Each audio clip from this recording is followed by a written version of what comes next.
Foundation's Heroes of Space Facebook Live. I am Colleen Parrott, the coordinator of social media and public relations here for the Space Foundation, and we are starting a brand new segment of Facebook Lives focusing on Heroes of Space. Now, we recently opened a new exhibit, also called Heroes of Space. This is a Space Foundation original exhibit focusing on all of the people who matter to space, not always your typical space professionals. You don't have to be an astronaut to get into space. So today, I'm going to be speaking with two of the Space Foundation's team members here, our graphic designers. Please feel free to introduce yourselves. Hi, I'm Mirocha. I'm the graphic designer here at the Space Foundation. And my name is Phil Nowicki. I'm also a graphic designer here at the Space Foundation. Well, thank you so much for joining us and for Poster contests in grade school and that, and so it kind of directed me that way and figured, well, maybe I should take this up since I feel like I'm kind of good at that. So that was kind of my, I guess, catalyst to get me going in that direction. kind of good at it. Well, if you saw our little sneak peek, we took a look at a brand new floor decal that these two made, as well as we came down our wonderful space hallway, and we're here in the Mars Robotics Laboratory, which all was done by the wonderful art and creativity of these two. So what about schooling? What type of school did you have to do to get a position like this? Well, if you want, it's just starting out with just rough drawings, just sketching away, and keeping an eye on what you're learning. And it's not what you draw, it's draw what you see. You draw what you see, you get to portray that thought in a visual experience. It's a neat way to think about it. I went to the School of Architecture there, and they only have like 50 seats per semester or whatever. So there was like 1,000 people applying. So it was kind of hard for me to get into that department. So I had a backup plan going to graphics. So after 2 years, I switched over into the graphics field. And my first job after I graduated was working for Johns Hopkins Applied Physics Laboratory, which is kind of scientific. I was a technical illustrator. And what did that entail? It had a lot of medical, since it was Johns Hopkins, so a lot of drawing, schematics of what the scientists wanted to portray in their publications. So a lot of that, a lot of drawing of spacecraft with, now when I started it was pen and ink, and then we slowly transitioned into computers. And so that made it a lot easier for editing. You could print as many copies as you wanted and send them out to the different scientists and see what they wanted edited. So it was kind of nice to have that ability to edit on the fly. That's cool. And a little bit of, I guess, display work, some display work too. And then after that, I moved here to Colorado, worked for an airline seating company, and did exploded views of the seats for manuals. So I've kind of had a technical beginning. Then went into a greeting card company. There's one in town called Current Incorporated, catalog company. So did a lot more social expressions is what that industry is called. Okay. Worked my way back to the technical side, working here. Very cool. And was this your first kind of aerospace position? Or? Absolutely. Whenever you think big, you think space. So I really enjoyed watching, even going through my telescopes and watching through the space and the sky itself and connecting all the stars, because when you draw, you're connecting dots. So and so the Space Foundation was a very good opportunity to be a part of something bigger than myself. And being a nature lover that I am, I enjoy organic features, organic shapes, and things that are have the place of a mind of their own, and it takes shape, and you see that shape evolve and come to life and actually come off the page. That is really, really awesome.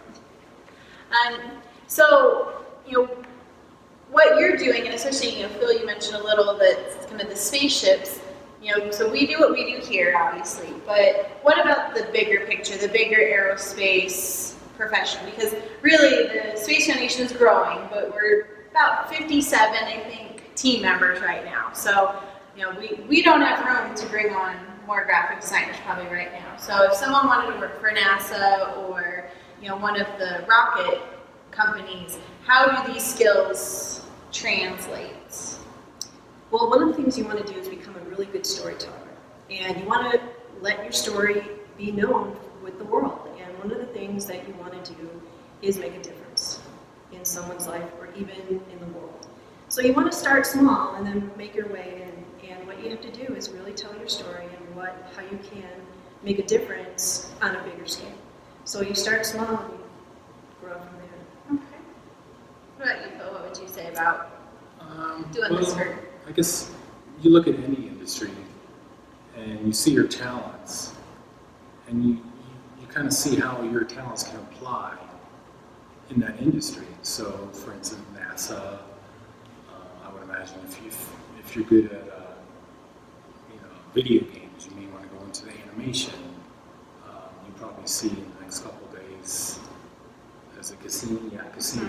And you see a lot of the animation of how it's going to, hit into Saturn.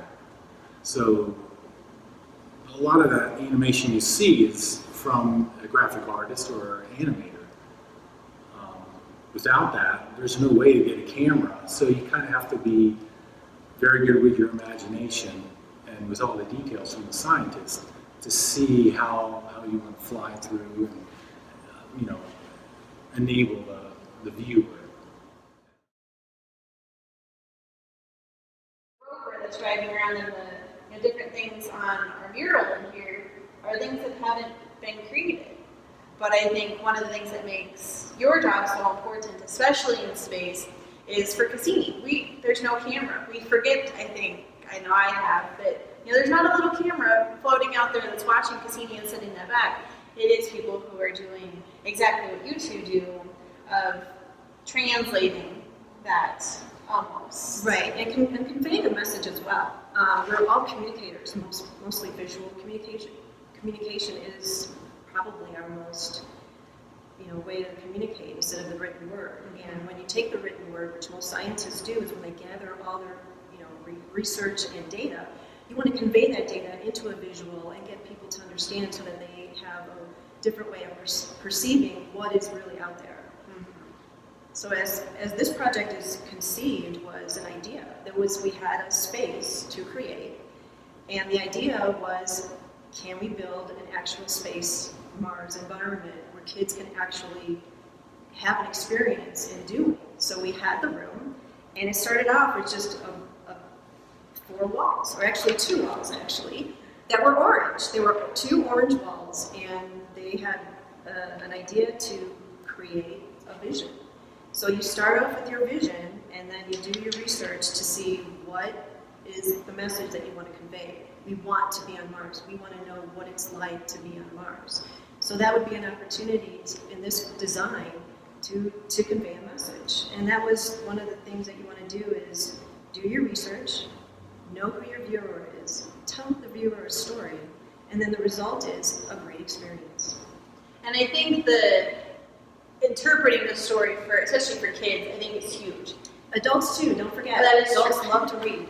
Well, because when you first come in, if any of you have ever been here to the Discovery Center before, we have a huge mural when you first come in the door. And until recently, because of some great artwork by Phil, but until recently this mural was the first thing people saw. And it'd be great to see the kids ooh and ah, because it's basically very similar to the wall here. It's a space station almost, and we've never been there. We don't have actual photos to tell us this is what another thing is going to be like. So you two are giving us that story of, well, this does look like a pretty cool place to go. I'm not just driving a car, I'm driving that thing. Right, we're actually setting the stage just for your story alone, because we're all writers in our own right. Mm-hmm. And some of the things that we have to do is be in that element, be in the elements, be in the environment, and what's it going to be like. We have missions that they don't even know that they're going to be. So we set the stage as designers, we set the stage for your story, and the writer, or the designer. Which I think is just, it's so awesome it gives us, I think, that extra inspiration sometimes. Because even the hallway that we came down at the very beginning, I love going down because I feel like I am transformed and I'm going to go to some cool and exotic place where, literally, it's a hallway. And we go down hallways probably every day. My hallway at home is much more boring than this one is. So let's talk a little bit about that beginning that we saw in the teaser. We did a little teaser before we started here. We've recently kind of separated some things in our lobby, and we've got a very dedicated Discovery Center desk now. And one of the ways that we're aiming to help people go in that direction is with a amazing floor decal that has inspired many selfies of folks laying down and taking pictures. And I haven't done mine yet, but it is one on my to-do list. But it's only been up for not even a week now, I don't think, right? And we've heard lots of stories of people laying down and I'm in space. So can you walk us through that a little bit, Phil, how that one came to be? Yeah. Don't worry about the event just came on. But so originally, it was two colored floor tiles, and they were kind of in this, crescent shape to kind of, instead of just a regular floor, give it some dramatic movement. So we decided to put some graphics over that instead of just having it silver and regular. So I made up some visuals to get approved, and so I decided to put a galaxy with some planets. So that seemed like the direction they wanted to go. So now my next problem is how to get the graphics to match that curve, which is kind of organic. So luckily the floors, they were 12 by 12 tiles. So my first challenge was how do I get the graphic to fit that tile and curve. So what I did was make a grid of 12 by 12 tiles and measured the overall dimensions. So it was 32 feet by 18 feet. So I made a grid, and I went out into the lobby, took pictures, a sequence of like 6 pictures, but I made little post-it note arrows so they'd be in the picture as reference points, so I could actually step as I went along. Once I got those pictures, and they were very skewed from perspective, so I brought them into Photoshop and skewed them to fit the graph that I made, the 12 by 12 graph, and it was 100%. So as I got it stepped off, you could see I knew exactly where the curve would be, since every arrow had a reference point to it. So then, at 100%, I had a perfect curve.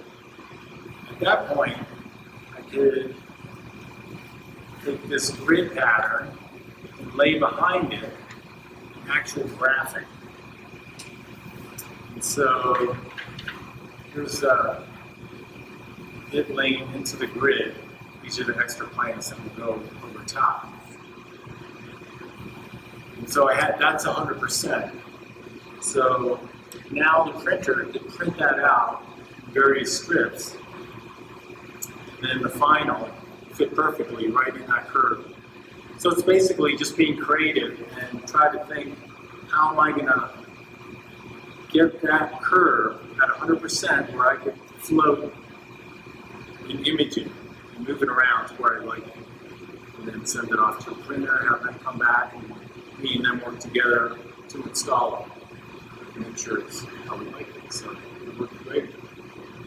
Which is completely incredible. And a lot of things we've talked about so far have been more kind of my speed, the fun decorating sort of things, because I love decorating. So that's usually where I'm at. But you two do more than that. I know Amy, you do a lot of our print things. And so what do you do with those? Is it just, from what you were telling us, I know it's not just stars and planets to make it pretty. Right, and one of the things you got to start with is a thought, like I said at the beginning of this live video. You got to start with one single thought, and once you take that thought, put it down to paper in writing. first have to have an idea, put it down on writing on paper, so that you have your sketches, your thumbnails, and your ideas all written down on paper. Then the actual thing is to actually take that message and convey it into a visual print image. And that could be anything that you could go through a printer, being a piece of paper, a booklet, a poster, a ticket, even as small as a business card that we have out right now. And you can even think bigger than that and have an entire wall mural being printed on a building. And it's printed pieces are a way to convey a message visually and through the word. Which is awesome. Fear is, it does get in the way, and sometimes what we have is writer's block, or we have a bad idea. There never is such a thing as a bad idea. Bad ideas are a pathway to better ideas. Always keep working, always keep stretching your minds, and don't ever, ever stop learning. Which I think is fantastic advice for everyone, whether you want to be a graphic designer or whatever you want to do. Because things always evolve one way or the other. You know, things are always changing. So again, thank you so much for you tuning in on Facebook here today. We're going to be back in about 2 weeks with our next hero of space. That's going to be Rebecca Williams. She coordinates the process of our space certification and space technology Hall of Fame programs. So those two programs actually help build public awareness of the benefits of space and demonstrate how different space technologies actually improve life here on Earth. There's probably going to be a bunch of technologies that were designed for space that we benefit from here and today, which you probably never even knew about. So